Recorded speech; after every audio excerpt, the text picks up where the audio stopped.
నమస్తే అండి, మీ పేరు? నా పేరు తుమ్మాటి వెంకటేశ్వరరావు. ఎక్కడి నుంచి వచ్చారు? గుండుపాలెం నుంచి. గుండుపాలెం నుంచి. ఎందుకు వచ్చారండి ఇక్కడికి అసలు? జగన్ అభిమానం మీద, పేరు కిట్టు మీద, పేరు నాని మీద, జగన్ అభిమానం మీద.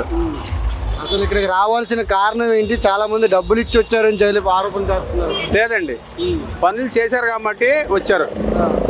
జగన్మోహన్ రెడ్డి ఈ రాష్ట్రంలో ఏదైతే పని చేశాడో ఆ పని అంటే జనం ఉన్నారు ఇలా. అసలు ఇక్కడ కూటమి అభ్యర్థి చాలా రాజకీయ అనుభవం కలిగిన వాడు. ఇక్కడ ఈ కూటమి అభ్యర్థి ఇక్కడ ఎటువంటి అనుభవం లేని వ్యక్తి ఈయన, పేరుని కిట్టు. దాని గురించి ఏం చెప్తారు? అనుభవం ఉండమంటే కరోనా వచ్చినప్పుడు బాగా అటు ఇటు కూడా బాగా తిరిగాడు చేశాడు.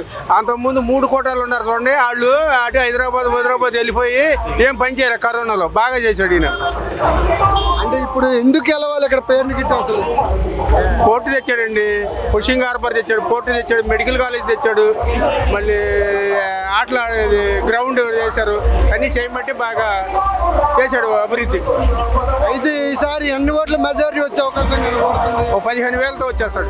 ఏంటి అంత నమ్మకం ఏంటి మీకు? నమ్మకమా? పని చేశారు కాబట్టి. జగన్మోహన్ రెడ్డి ఈ రాష్ట్రంలో పనులు చేశారు కాబట్టి దాని అమ్మటి కిట్టుబాబు కూడా చేశాడు.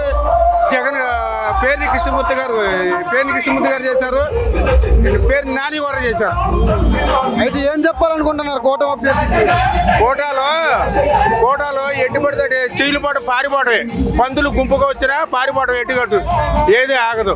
దీని ముందు ఈ ప్రపంచం ముందు ఆగదు వైఎస్ఆర్ పార్టీ తరఫున. నా పేరు నాగబాబు. నాగబాబు ఎక్కడి నుంచి వచ్చారు? పెద్దపేట బాంబు. అసలు పేరునేని కిట్టు ఈ ఎలక్షన్లు ఎందుకు గెలవాలి? గెలవాలండి, మంచి పనులు మొత్తం పోలని చేశాడు.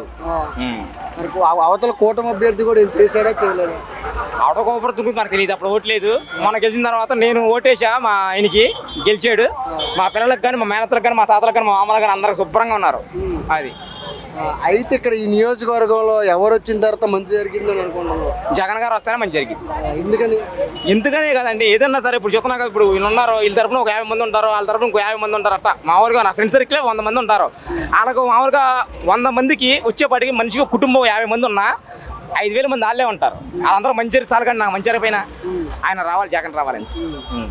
అయితే ఈ నియోజకవర్గంలో ఇటుపక్క మోస్ట్ ఎక్స్పీరియన్స్డ్ కొల్లు రవీంద్ర గారు ఉన్నారు. ఇటుపక్క కొత్తగా దిగిన ఎమ్మెల్యే అయిన, కొత్తగా ఇచ్చారు, ఇప్పుడు కొత్తగా ఇచ్చిన ఎమ్మెల్యే. ఆయనకి దాటికి తట్టుకుంటాడంట. అసలు కొత్తగా ఎత్తే ఉందండి, రక్తం ఒకటే కండి, తండ్రి కొడుకులు అంతే. తండ్రికి తగ్గ తనయుడు అంటారు. అసలు తండ్రికి తగ్గ తనయుడు అంటారు. మరి నికరమేగా. ఆయన కుర్రోళ్ళకి గిర్రోళ్ళకి కాదు, కిట్టు అనేది ప్రతి దానికి వస్తాడు. నాన్నగారు కుదరపోయినా ఆయన పలానా ఎవరన్నా చనిపోయినా సరే చక్కమంటే అక్కడికి వస్తాడు కిట్టు గారు. ఆయన ఎందుకు గెలవాలి అసలు నియోజకవర్గంలో? ఎందుకు గెలవాలంటే గెలవాలంటే నీకు అర్థం కావట్లేదు. చెప్పేగా ఇప్పుడు నాకు తెలిసిన వాళ్ళు 1000 మంది ఉన్నారు. 1000 మందికి ఒక్కొక్కళ్ళకి 50 మంది ఫ్యామిలీలు ఉన్నా అందరూ బాగుపడ్డారు కదా, మేము బాగుపడిపోయినా అంతే. నాకు నియోజకవర్గంలో ఏం చెప్పాలనుకుంటున్నారు ప్రజలకు కానీ ఓటర్లకు కానీ? ఏం చెప్తాం కాదు, తిరుగుద్ది నికరం, గెలుస్తాం నికరం. జూన్ 4వ తారీఖున మళ్ళీ ప్రమాణ స్వీకారం చేస్తున్న నికరం అంతే. అంటే ఇక్కడ జనాలందరికీ డబ్బులు ఇచ్చి తీసుకొచ్చారని చెప్తున్నారు. మరి మొన్న వాళ్ళు ఎవరో వచ్చారు, వాళ్ళకి ఇచ్చారో, మేము మాత్రం డబ్బుల కోసం రాలా. మొన్న ఎవరో వచ్చారో, ఆయన పేరు నాకు తెలియదు, ఎవరో వచ్చారంటే ఇక్కడికి చంద్రబాబు నాయుడు, మరి ఎవరో బాలసౌరి, ఎవరో పవన్ కళ్యాణ్ ఎవరో వచ్చారంట, నాకు తెలియదు. వాళ్ళకి మాత్రం కొంటనే చూసా, వీడియో చేద్దాం అనుకుని తీలా. వీళ్ళకి మాత్రం ఇచ్చారో నాకు తెలియదు. వీళ్ళందరూ మా అభిమానం కోసం వచ్చాం అంతే.